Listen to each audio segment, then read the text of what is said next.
Hello बच्चों, नमस्कार। आप सभी बच्चों का देव क्लासेस में स्वागत है। आज हम आपको बताने जा रहे हैं रसायन विज्ञान यानी केमिस्ट्री का 2020 का सेट नंबर 4 क्लास 10th का है। केमिस्ट्री खंड खा जो स्टार्ट होता है और खंड का भौतिक विज्ञान है जो हमारे बहुत अच्छे सर हैं, वो फिजिक्स का डालते हैं और काफ़ी टैलेंटेड भी हैं और उनका काफ़ी अच्छा एक्सपीरियंस भी है फिजिक्स के तहत। इसलिए आप फिजिक्स का भी अच्छे से देखें और उससे कम से कम आपके 90% क्वेश्चन आपके उसमें एग्जाम में फंसेंगे। जिसने ये सारे सेट कर लिया और मान लीजिए कि उसको अच्छे नंबर लाने से कोई भी नहीं रोक सकता है।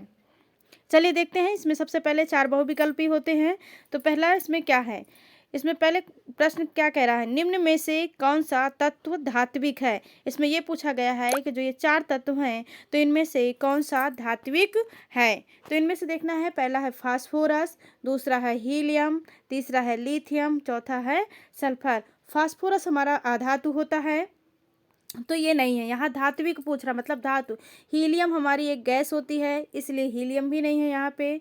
और हमारा ये सल्फर होता है, ये भी हमारा अधातु होता है, इसलिए यहाँ पे हमारा क्या बचा, लिथियम। तो लिथियम क्या है, हमारा एक धात्विक तत्व है। लिथियम हमारी एक धातु है, इसके लिए इसलिए इसका राइट आंसर होगा लिथियम यानी दूसरा। अगला क्वेश्चन है, कौन सा कार्बनिक यौगिक असंतृप्त यौगिक है। यानी इसमें पूछा गया है, हमने पहले सेट में भी बताया है संतृप्त और असंतृप्त के बारे में। तो यहाँ ये पूछा गया है कि कौन सा कार्बनिक यौगिक असंतृप्त यौगिक है। इसमें असंतृप्त यौगिक के बारे में पूछा गया है। तो संतृप्त में हमने आपको बताया था कि एल्केन आता है और असंतृप्त में एल्कीन और एल्काइन आता है। तो यहाँ पे किस श्रेणी का सदस्य यानी असंतृप्त में जो एल्कीन और एल्काइन श्रेणी का सदस्य होता है वो इसमें देखेंगे कि एल्कीन और एल्काइन श्रेणी का सदस्य कौन सा है। एल्कीन में लास्ट में हमारा जो एल्कीन श्रेणी के सदस्य में लास्ट में क्या आता है, ईन आता है। क्या आता है, ईन। तो यहाँ पे जिसमें ईन लगा होगा वो होगा संतृप्त यौगिक, या फिर आयन लगा होगा तो वो भी होगा असंतृप्त यौगिक। तो यहाँ पे ये देखना है। चलिए देखते हैं। एथेन ये हमारा संतृप्त यौगिक है। एथेन क्या है, संतृप्त यौगिक है, क्योंकि ये इसमें एल्केन श्रेणी का सदस्य है तो ये संतृप्त यौगिक है। और मेथेन भी इसी की प्रजाति है इसलिए मेथेन भी हमारा संतृप्त यौगिक हुआ। अगला है एथिलीन और चौथा है एथिल एल्कोहल। एथिल एल्कोहल भी सिंगल बॉन्ड के माध्यम से जुड़ा होता है इसलिए एथिल एल्कोहल भी हमारा संतृप्त होगा। तो यहाँ पे हमारा क्या है, तीसरा नंबर एथिलीन। क्या है तीसरा, एथिलीन। इसलिए एथिलीन जो होता है एल्कीन, असंतृप्त क्या आता है, एल्कीन श्रेणी का सदस्य है। इसीलिए जब हम एथिलीन बोलते हैं तो लास्ट में क्या आता है, इन शब्द आता है। तो हमारा असंतृप्त यौगिक क्या होगा, ये दूसरा नंबर इसका राइट आंसर होगा, तीसरा एथिलीन। आशा करते हैं आपको समझ में आ रहा होगा, इसीलिए हम चारों विकल्प आपको बता रहे हैं कि कंफ्यूजन ना हो, कोई तुक्का वाला काम ना रहे। कुछ बच्चे ऐसे होते हैं पता नहीं होता सीधे तुक्का लगा जाते हैं, इसलिए तुक्का ना लगाएं, जान समझ करके ही लगाएं, पहचान करके लगाएं कि प्रश्न सबसे पहले किसी भी सब्जेक्ट का पेपर आप हल करें उसके लिए प्रश्न समझना बहुत ज़रूरी है। प्रश्न बहुत समझना जरूरी है। तो इसमें प्रश्न क्या कह रहा है यह ध्यान दें। इसमें पूछा था असंतृप्त यौगिक तो आपको असंतृप्त ही बताना है, बाकी के देखना इनमें से कौन से गलत हैं और कौन सा सही है। अगला क्वेश्चन देखेंगे। अगला पूछा गया है कि धोने का रासायनिक सूत्र क्या है। धोने के सोडे का रासायनिक सूत्र क्या है।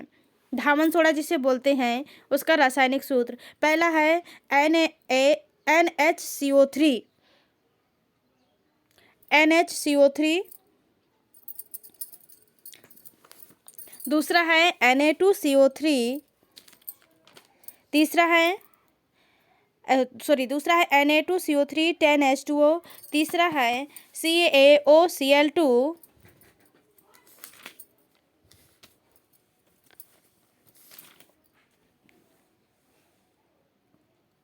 सॉरी हाँ ये कह रहे थे यहाँ पे पहला नंबर जो है आपका NaH होगा, वही थोड़ा मिस्टेक हो गया है, भी लिख के बता रहे हैं आपको।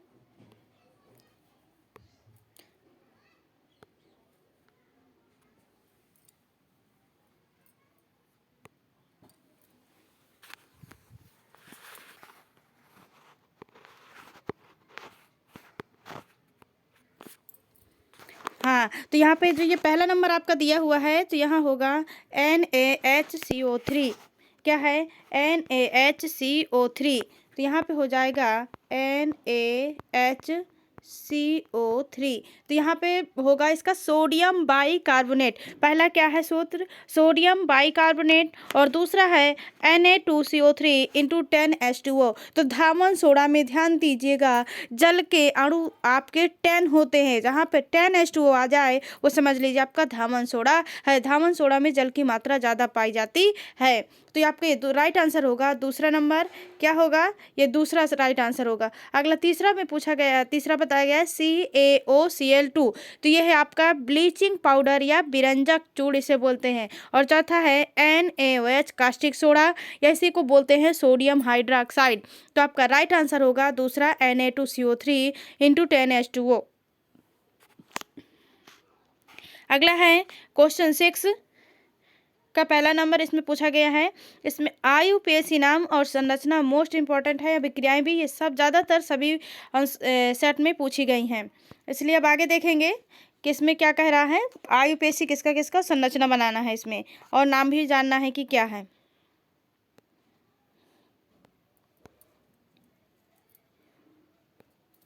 चलिए देखिए, इसमें निम्नलिखित यौगिकों का संरचना सूत्र लिखिए। इसमें यौगिक नाम दिया हुआ है, IUPAC नाम बताए गए हैं, इसमें संरचना बनाना है आपको। तो इसमें दिया है प्रोपेनॉल 2 का मतलब होता है हमें दूसरे नंबर पे ऑल समूह जोड़ना है। यहाँ पे क्या पूछ रहा है, सबसे पहले आप ये देखेंगे जब IUPAC नाम बना रहे होंगे तो ये प्रोपेनॉल, लास्ट में कौन सा शब्द आ रहा है, ऑल शब्द आ रहा है। ऑल किस में जुड़ा होता है, एल्कोहल में। एल्कोहल कौन सा समूह होता है, OH होता है, तो हमें OH लगा देना है। और प्रोपेनॉल, प्रोप कह रहा है, तो प्रोप हमारा कौन सा कार्बन होता है, प्रोप में कितने कार्बन होते हैं, 3, मेथ एथ प्रोप, तो प्रोप हमारा तीसरा कार्बन है, 3 कार्बन वाला प्रोप कहलाता है। तो सबसे पहले हम आप तीन कार्बन इस प्रकार से लगा देंगे। इसके बाद किस नंबर में ऑल कह रहा है, प्रोपेनॉल 2, तो ये दूसरे नंबर में, या ऊपर भी लगा सकते हैं OH, नीचे भी लगा सकते हैं, आपका सही माना जाएगा। यहाँ पे हमने नीचे लगाया है, लेकिन आप ऊपर भी लगा देंगी दूसरे नंबर में तो भी सही होगा, और नीचे लगा रही हैं तो भी सही होगा। यहाँ पे 3 कार्बन लगाया और दूसरे नंबर में कह रहा है OH लगाइए, तो आप दूसरे नंबर में OH लगा दीजिए। बाकी की जो संख्या बच रही है तो चारों तरफ आप हाइड्रोजन कर दीजिए, उसकी संयोजकता पूरी हो जाएगी। सिंगल बॉन्ड के माध्यम से जुड़ा होता है ये। हमने अभी भी बताया कि एथिल एल्कोहल या अल्कोहल समूह जो होता है वो इसमें सिंगल बॉन्ड के माध्यम से जुड़ा होता है, क्योंकि यह एल्केन श्रेणी का सदस्य है। अगला है पेंटेनल, इसमें क्या कह रहा है, पेंटेनल, लास्ट में कौन सा शब्द आ रहा है, अल शब्द आ रहा है। पेंटेनल लास्ट में कौन सा शब्द आ रहा है, अल आ रहा है। तो यहाँ पे हमें ये देखना है कि ये किस समूह का सदस्य है। पेंटेनल हमारा एल्डिहाइड समूह का सदस्य है। इसका एल्डिहाइड समूह क्या होता है, CHO।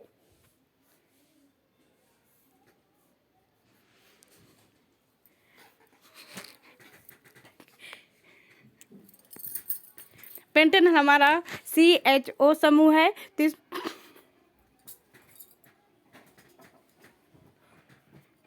इसमें CHO जोड़ देंगे। क्या जोड़ेंगे, CHO। तो लास्ट में आप इस प्रकार से भी जोड़ सकते हैं, जैसे हमने ये संरचना बनाई हुई है। पेंटेनल, अभी मैं आपको प्रोपेनॉल में भी बताए हैं, तो प्रोपेन में 3 कार्बन आते हैं। कितने कार्बन आते हैं, 3, तो हमने 3 कार्बन पहले रखेंगे। और पेंटेनल में 5 कार्बन आते हैं, तो सबसे पहले हम पेंटेनल के 5 कार्बन रखेंगे। तो ये 5 कार्बन रख दिए हैं। इसके बाद अगर इसमें पूछ रहा है कौन सा समूह आता है, एल्डिहाइड,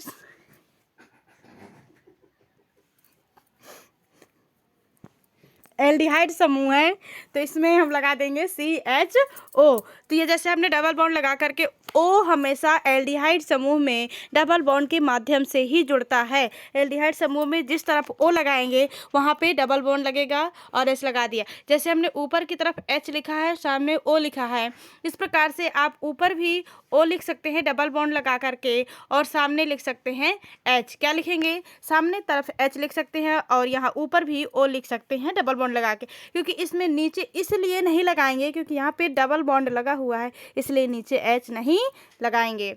अगला क्वेश्चन देखेंगे, इसमें कौन सा पूछ रहा है,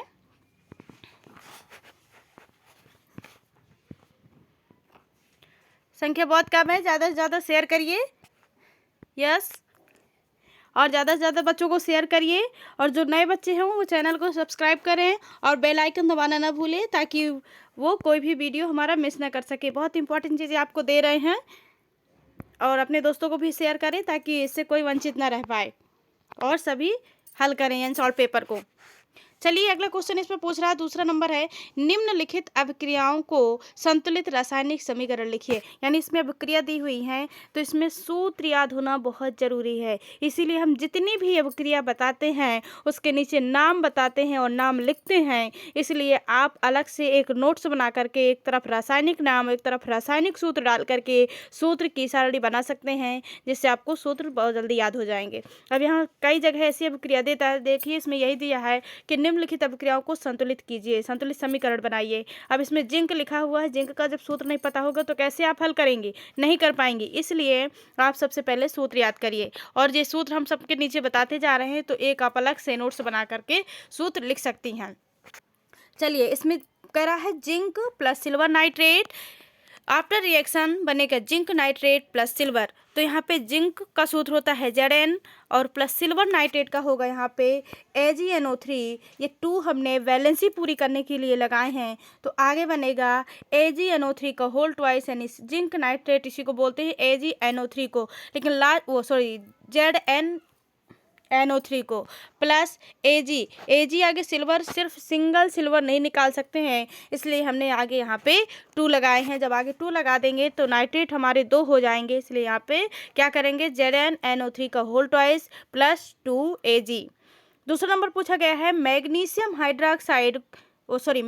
प्लस हाइड्रोजन क्लोराइड इसका 2 बनेगा मैग्नीशियम क्लोराइड प्लस हाइड्रोजन। तो यहाँ पे हमें मैग्नीशियम का सूत्र होता है Mg प्लस हाइड्रोजन क्लोराइड का HCl। तो इसी प्रकार से हम यहाँ भी बैलेंसी पूरी करने के लिए 2 लगाए हैं, आप पहले देख लें। इसके बाद आफ्टर रिएक्शन क्या कह रहा है, मैग्नीशियम क्लोराइड, तो मैग्नीशियम क्लोराइड का सूत्र होता है MgCl2। अगर Cl नहीं लगाते हैं तो हमारा हाइड्रोजन 1 बचता है, तो लास्ट में कभी भी 1 हाइड्रोजन हमारा नहीं बचेगा, या हाइड्रोजन गैस बनती है तो 2 निकलना चाहिए, इसलिए यहाँ पे हम आगे 2 लगाएंगे। चलिए अगला क्वेश्चन देखते हैं क्या है।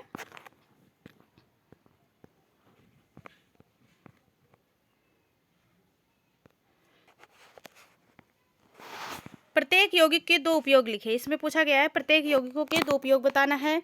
पहला है कास्टिक सोडा। कास्टिक सोडा का यूज कहाँ पे करते हैं, 2 पूछते हैं, जहाँ पे चीज़ें तो हमने 3-3 4-4 बताई हुई है कि ताकि आपको उनमें से 2 तो याद ही रहेंगी।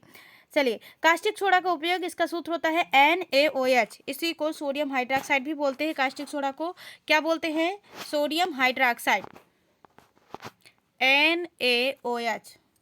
इसका सूत्र होता है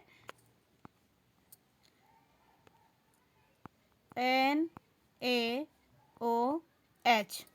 चलिए इसका देखेंगे, पहला नंबर है साबुन तथा अपमार्जक बनाने में कास्टिक का सोडा या कास्टिक सोडा के कारण ही इसमें साबुन में डाला जाता है और कास्टिक पोटाश डाला जाता है। यही दोनों क्षार हमारे क्या होते हैं, इसमें साबुन में डाले जाते हैं, जिसके कारण झाग उत्पन्न होती है। साबुन तथा अपमार्जक बनाने में। दूसरा है कागज बनाने के उद्योगों में भी इसका उपयोग किया जाता है।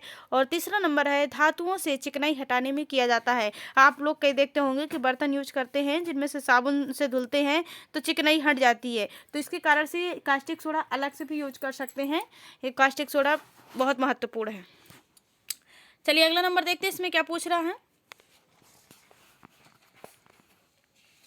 अगला पूछ रहा है प्लास्टर ऑफ पेरिस के उपयोग। प्लास्टर ऑफ पेरिस का उपयोग क्या है, इसको हम POP भी बोलते हैं, प्लास्टर ऑफ पेरिस। कई बार क्या होता है कि बच्चे कंफ्यूज हो जाते हैं, अगर पूछ लिया कि POP के उपयोग लिखिए तो भूल जाते हैं कि P और POP क्या है। तो यहाँ पे प्लास्टर ऑफ पेरिस को ही POP बोलते हैं, POP इस प्रकार से लिखा रहता है। पहला नंबर है ये हड्डियों को जोड़ने के काम आता है। ये प्लास्टर ऑफ पेरिस होता है, आपने देखा होगा जब हाथ पैर या हड्डी टूट जाती हैं तो उसमें प्लास्टर बांधते हैं, तो ये हमारा प्लास्टर ऑफ पेरिस वही है कि ये हड्डियों को जोड़ने का काम आता है। दूसरा है मूर्ति, खिलौने, चाक आदि बनाने के काम भी आता है। अगला है घरों में सजावटी के डिजाइन बनाने के काम आता है। कई सारे डिजाइन जो बनाए जाते हैं उसमें भी प्लास्टर उपयोग किया जाता है। अगला क्वेश्चन देखेंगे, इसमें पूछ रहा है तत्व A का इलेक्ट्रॉनिक विन्यास बराबर 2, 8, 7 है, 2, 8, 7 है तो तत्व का परमाणु क्रमांक तथा आवर्त सारणी में वर्ग और संख्या बताइए। इसमें ये देखना, तत्व ए मतलब तत्व का नाम नहीं बताया गया है, उसका इलेक्ट्रॉनिक विन्यास कितना होता है 2, 8, 7, मतलब इसको जोड़िए कितना हो रहा है 8, 2, 10, 7, 17, यानी 17 परमाणु क्रमांक किसका होता है, तो 17 परमाणु क्रमांक हमारा क्लोरीन का होता है। तो ये कौन सा तत्व हुआ, क्लोरीन। तो इसका परमाणु क्रमांक 17 वाला तत्व क्या होता है, क्लोरीन। और आवर्त सारणी में इसकी संख्या 3 है और वर्ग भी इसका 7th ई वर्ग में पाया जाता है, 7th ए वर्ग में पाया जाता है। और आवर्त सारणी में इसकी संख्या तीसरे आवर्त में पाया जाता है और वर्ग में 7वें ए अवर्ग में पाया जाता है। ये क्लोरीन को रखा गया है। अगला क्वेश्चन देखेंगे क्या पूछ रहा है इसमें।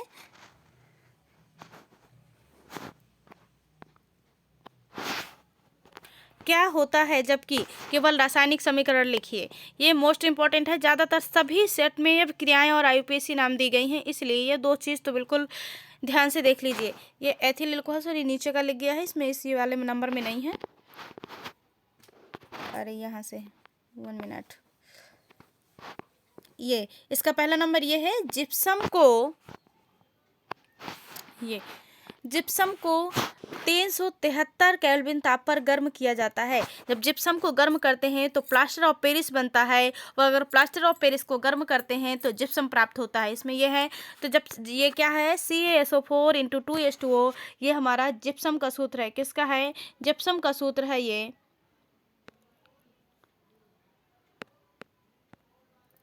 ये जिप्सम का सूत्र है और इसको 373 डिग्री केल्विन ताप पर गर्म करेंगे। अगर केल्विन की जगह सेल्सियस लिखना चाहते हैं तो इसमें 273 घटा देंगे तो हो जाएगा 100 डिग्री सेल्सियस। 200 केल्विन सेल्सियस से केल्विन में बदलने के लिए 273 डिग्री सेल्सियस घटा देते हैं और उसमें और सेल्सियस से केल्विन में जोड़ने के लिए 273 डिग्री जोड़ देते हैं।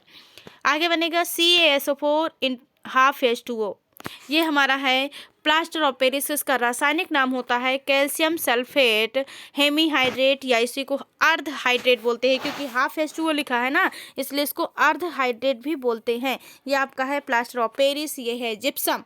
तो यहाँ पे क्या है, क्या नाम पूछा गया है, ये है आपका जिप्सम। तो जिप्सम को गर्म करेंगे तो प्लास्टर ऑफ पेरिस बनेगा और प्लस ये H2O की मात्रा अलग हो जाएगी।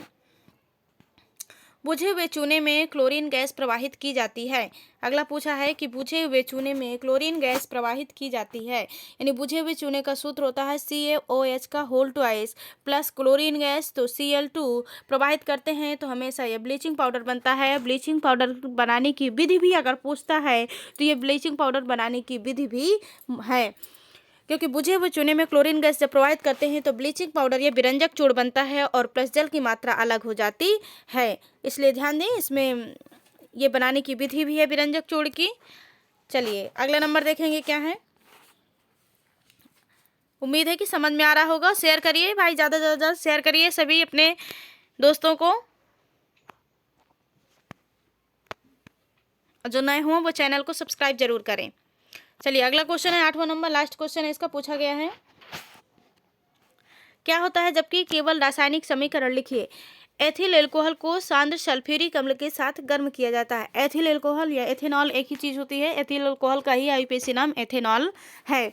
एथिल अल्कोहल को सांद्र सल्फ्यूरिक अम्ल के साथ गर्म करना, यहाँ साथ का मतलब ये इसमें प्लस लगा के नहीं जोड़ेंगे, तीर के निशान के ऊपर ये H2SO4 लगाया जाएगा। उपस्थिति लिखा होता है लेकिन यहाँ पे क्या दिया हुआ है, साथ। साथ में यहाँ नहीं लिखेंगे, इसको उपस्थिति दिखाएंगे। तो C2H5OH एथिल अल्कोहल और तीर के निशान के ऊपर लिखेंगे सांद्र H2SO4। तो आगे क्या बनेगा, एथिल अल्कोहल से C2H4 यानी एथिलीन प्लस हमारे जल की मात्रा क्या हो जाएगी, अलग हो जाएगी, H2O बचेगा।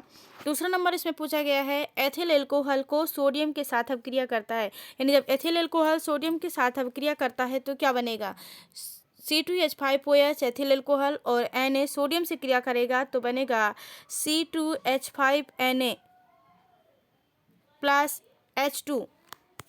क्या बनेगा, एथिल अल्कोहल जब सोडियम से क्रिया करता है तो C2H5 प्लस H2। देखिए यहाँ पे C2H5 2 है और Na भी 2 है, इसलिए आगे यहाँ 2 लगा देंगे तो पूरी इसकी बैलेंसी पूरी हो जाएगी। फिर क्या बच रहा है हमारा, H2 हाइड्रोजन बस बच रहा है। हाइड्रोजन नहीं, सॉरी, यहाँ ऑक्सीजन भी बच रहा है, तो यहाँ पे लगाएंगे O लगेगा, C2H5ONA, यहाँ बीच में O आएगा तो ये हो जाएगा सोडियम एथॉक्साइड।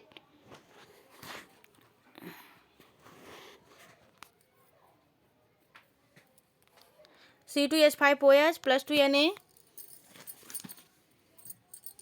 तो यहाँ पे क्रिया कराएंगे जब तो बनेगा C2H5ONA।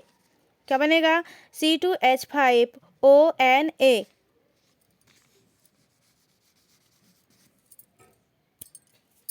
तो बनेगा यहाँ पे ethyl sodium ethoxide. Sodium ethoxide इसको पढ़ेंगे सोडियम एथॉक्साइड, एथिल है तो इसको पढ़ेंगे सोडियम एथॉक्साइड और प्लस H2 हाइड्रोजन गैस निकलेगी। अगला नंबर है एसिटिक अम्ल में सोडियम हाइड्रोक्साइड से क्रिया कराई जाती है। एसिटिक अम्ल में सोडियम हाइड्रोक्साइड से क्रिया कराई जाएगी तो क्या बनेगा? एसिटिक अम्ल, जब सोडियम हाइड्रोक्साइड, एसिटिक अम्ल का सूत्र होता है CH3COOH plus NaOH, sodium hydroxide से क्रिया करेगा तो बनेगा यहाँ पे CH3COONA। ये है हमारा सोडियम एसीटेट, CH3COO हमारा होता है एसीटेट और Na सोडियम हो गया, तो यहाँ से इसका नाम बनेगा, ना कि इधर से बनेगा। ये इधर से नाम इसका जोड़ा जाएगा सोडियम एसीटेट।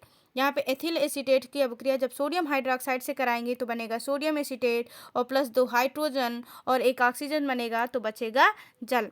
अगला नंबर है सोडियम कार्बोनेट एसिटिक अम्ल के साथ अभिक्रिया करता है। सोडियम कार्बोनेट यानी Na2CO3 जब एथिल वो एसिटिक अम्ल या एथिल एसीटेट इसी भी बोलते हैं, सॉरी, एसिटिक अम्ल की जब अभिक्रिया कराएंगे तो क्या बनेगा? देखिए, सोडियम कार्बोनेट का सूत्र होता है Na2CO3 और एसिटिक अम्ल का होता है CH3COOH। तो यहाँ पे क्या बनेगा? CH3COONA। जो ऊपर बना था यहाँ भी वही बनेगा, बस संख्या 2 हो जाएंगी क्योंकि यहाँ पे Na2 2 है, इसलिए यहाँ पे संख्या आगे 2 लगा देंगे तो बराबर हो जाएगा। तो ये हो जाएगा सोडियम एसीटेट, फिर जल बनेगा और सोडियम कार्बोनेट से क्रिया कर रहा है, इसलिए यहाँ पे लास्ट में क्या बनेगा? Carbon dioxide. कौन सी गैस बनेगी? Carbon dioxide. चलिए अगला क्वेश्चन देखते हैं। 5वां नंबर इसमें पूछा गया है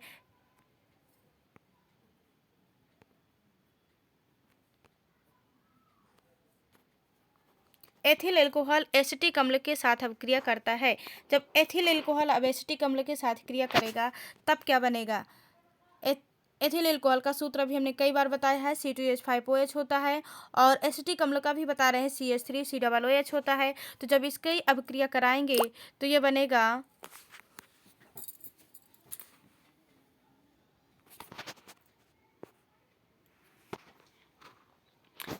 ये बनेगा एथिल एसीटेट। अभी हमने जैसे आपका नामकरण उधर बताया है कि सोडियम एसीटेट होता है, उसी प्रकार से यहाँ पे हो जाएगा एथिल एसीटेट। पहले एथिल का बनाएंगे, CH3COO होता है, एसीटेट अभी बनाया, प्लस हमारे जल की मात्रा बचेगी। देख लीजिए C2H5 है जैसे वैसे रख दिया है और CH3COO रखा है तो वो रख दिया है। अब ये एक हाइड्रोजन और एक ये हाइड्रोजन और एक ऑक्सीजन बच रहा है तो बन जाएगा H2O। अगला नंबर इसमें पूछा गया है एथेनॉल को क्षारीय पोटेशियम परमैंगनेट की उपस्थिति में गर्म किया जाता है। जब एथेनॉल यानी C2H5OH भी लिख सकते हैं, इस प्रकार से भी लिख सकते हैं CH3CH2OH। यहाँ पे अगर इन दोनों को जोड़ देंगे तो बन जाएगा C2H5OH। तो इस प्रकार से भी एथिल एल्कोहल का सूत्र लिख सकते हैं। ये क्षारीय पोटेशियम परमैंगनेट की उपस्थिति में करता है तो इसमें नवजात ऑक्सीजन क्रिया करेगा। जब नवजात ऑक्सीजन क्रिया करता है तो इसको ऑक्सीजन को कोष्ठक के अंदर बंद करते हैं, तो सिर्फ अकेला O अभिक्रिया नहीं करेगा, इसलिए आगे 2 लगा दिया है और ये KMnO4 की उपस्थिति तीर के निशान के पास लिख देंगे, ऊपर लिख देंगे। तो यहाँ बनेगा CH3COOH प्लस H2O, यानी 2 C हैं, CH3 और COO यहाँ लगा दिया तो फिर क्या बच रहा है? H2O और एक ये हाइड्रोजन की मात्रा आपकी ये वाली आगे लगा दी और जो ये H2 बच रहा है तो ये है और ये ऑक्सीजन आपका बीच का H2O पूरा उठा के यहाँ रख दिया गया है। तो आपका बनेगा ये एसिटिक अम्ल। जब ये एथेनॉल क्षारीय पोटेशियम परमैंगनेट की उपस्थिति में करेगा तो एसिटिक अम्ल और प्लस जल बनेगा। अगला नंबर देखते हैं, कह रहा है कि एसिटिक अम्ल सोडियम बाइकार्बोनेट, अभी सोडियम कार्बोनेट के साथ बताया था, बनेगा सेम चीज़, बस थोड़ी संख्या का अंतर हो जाएगा वैलेंसी की। तो यहाँ पे अभी क्या है? पूछ रहा है एसिटिक अम्ल सोडियम बाइकार्बोनेट की उपस्थिति की क्रिया करता है, सोडियम बाइकार्बोनेट के साथ क्रिया करता है। एसिटिक अम्ल का सूत्र होता है CH3COOH प्लस सोडियम बाइकार्बोनेट का सूत्र होता है NaSCO3। तो जब रिएक्शन करेगा तो इसमें भी बनेगा सोडियम एसीटेट प्लस जल प्लस कार्बन डाइऑक्साइड, वहाँ पे Na2CO3 सोडियम कार्बोनेट से करता है तो यहाँ पे 2 लग जाता है, और यहाँ पे जब सोडियम बाइकार्बोनेट से क्रिया करता है तो यहाँ पे 2 नहीं लगेगा। आए समझ में? बस इतना अंतर है इसमें। चलिए अगला नंबर देखते हैं। टिप्पणी पूछ रहा है निम्नलिखित पर संक्षिप्त टिप्पणी अथवा में या रिएक्शन कर सकते हैं या तो फिर ये टिप्पणियाँ लिख सकते हैं, ये पूछ रहा है इसमें। तो आप अगर आप क्रियाएं समझ में आ जाए तो बहुत अच्छा है, क्योंकि वो 4-5 लाइनों में हो जाता है। टिप्पणियाँ आपको ज़्यादा लिखनी पड़ेंगी। देखिए पहला है आक्सीकरण अवक्रिया, दूसरा है योगात्मक, तीसरी है प्रतिस्थापन और चौथा सजातीय श्रेणी। हालांकि ये पूरे पहले सेट में हो चुकी हैं, इसके बावजूद भी हम आपको फिर से इस सेट में बताएंगे। तो पहले यहाँ आपको योगात्मक अवक्रिया के बारे में बता रहे हैं। दूसरे नंबर में पूछा गया है जो कि योगात्मक अवक्रिया। योगात्मक अवक्रिया में पदार्थ आपस में संयोग करके, यानी दो इस प्रकार से भी लिख सकते हैं, 2 या 2 से अधिक पदार्थ आपस में संयोग करके केवल एक ही उत्पाद बनाते हैं तो वह अवक्रिया क्या कहलाती है? योगात्मक अवक्रिया कहलाती है। क्या कहलाती है? योगात्मक अवक्रिया। तो इसमें यह लिखा हुआ है योगात्मक अवक्रिया में पदार्थ आपस में संयोग करके केवल एक ही उत्पाद बनाते हैं, एक ही उत्पाद बनाते हैं तो भाई योगात्मक, इसी को संयोजन भी बोलते हैं, संयोजन अवक्रिया कहलाती है। कोई अन्य पदार्थ नहीं बनता। जैसे एथिलीन अवक्रिया हाइड्रोजन से करता है तो क्या बनेगा? यहाँ पे एथेन बनता है। क्या बनता है? एथेन। C2H4 एथिलीन होता है। तो जब एथिलीन हाइड्रोजन से क्रिया करता है तो एथेन बनता है। अगली अभिक्रिया देखिए, इसमें क्या पूछ रहा है? आक्सीकरण पूछ रहा था और सजातीय श्रेणी। सजातीय श्रेणी को ही समजातीय भी बोलते हैं। सजातीय श्रेणी को ही इस समजातीय भी बोलते हैं। चलिए देखिए आक्सीकरण अभिक्रिया के बारे में। जब कोई तत्व अथवा यौगिक वायु से क्रिया करता है, जब कोई तत्व या यौगिक वायु से क्रिया करके यौगिक बनाता है तो इस अभिक्रिया को ऑक्सीकरण कहते हैं। यानी जब कोई तत्व ऑक्सीजन से क्रिया करके यौगिक का निर्माण करता है तो वह क्या कहलाती है? ऑक्सीकरण अभिक्रिया कहलाती है। ऑक्सीजन से क्रिया ही करना ऑक्सीकरण कहलाता है। CH4 + 2O2 जब मेथेन ऑक्सीजन से क्रिया करेगा तो क्या बनेगा? CO2 2H2O, और ऊष्मा जब ऑक्सीजन से क्रिया करेगा तो ऊष्मा परिवर्तित हो जाएगी, ऊष्मा निकलेगी, इसमें ऊष्मा मुक्त होती है। तो CH4 + 2O2, तो CO2 हाइड्रोजन यहाँ पे 4 हैं तो 2H2 यानी 2 दूनी 4 हो रहे हैं। ऑक्सीजन आपके 4 हैं तो 2 ये हुए, 2 ये हुए, आपकी अभिक्रिया संपन्न होती है। चलिए अगला क्वेश्चन देखते हैं। इसमें क्या है? सजातीय श्रेणी या समजातीय श्रेणी। इसी को सजातीय श्रेणी को ही समजातीय श्रेणी भी कहते हैं। तो देख लेते हैं क्या है।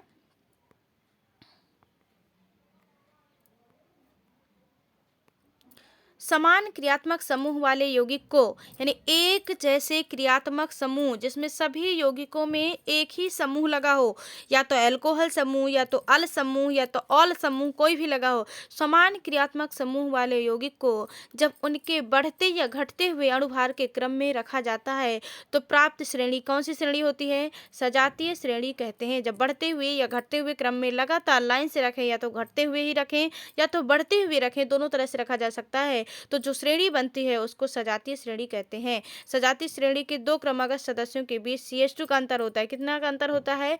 1 कार्बन और 2 हाइड्रोजन का अंतर होता है, यानी CH2। संतृप्त यौगिक की देखिए जैसे बनेगी। संतृप्त यौगिकों की सजातीय श्रेणी क्या होगी? निम्न प्रकार से होगी। इसका समान सूत्र होता है CnH2n+2। जैसे हो गया ये एल्केन श्रेणी संतृप्त के अंतर्गत आता है, हमने कई बार बताया है, इसमें फिर से बता रहे हैं। तो मेथेन, एथेन, प्रोपेन, ब्यूटेन, लगातार जैसे CH4 C2H6 C3H8, लगातार ये एक से सिर्फ 1 कार्बन बढ़ता जाएगा और 2 हाइड्रोजन बढ़ते जाएंगे, तो ये श्रेणी क्या कहलाएगी? सजातीय श्रेणी। चलिए अगला क्वेश्चन देखते हैं। लास्ट हेडिंग एक और बची है, इसमें कौन सी अभिक्रिया पूछ रहा है? प्रतिस्थापन रह गई। प्रतिस्थापन अभिक्रिया देख लीजिए। प्रतिस्थापन अभिक्रिया भी पीछे हो चुकी है, फिर से आपको बता रहे हैं। वह रासायनिक अभिक्रिया जिसमें किसी यौगिक में उपस्थित परमाणु या मूलक किसी अन्य परमाणु द्वारा प्रतिस्थापन को ही विस्थापन अभिक्रिया भी कहते हैं।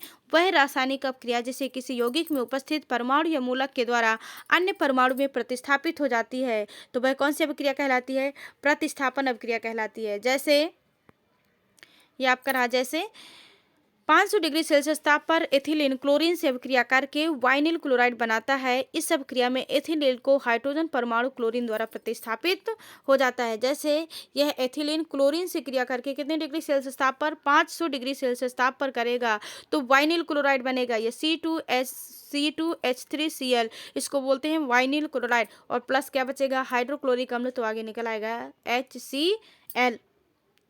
चलिए आज का वीडियो यहीं समाप्त होता है। अब मिलते हैं अगले सेट में, और ज़्यादा से ज़्यादा शेयर करिए और पूरा पेपर ज़रूर हल करिए, बीच में छोड़े ना कोई भी बच्चा। धन्यवाद।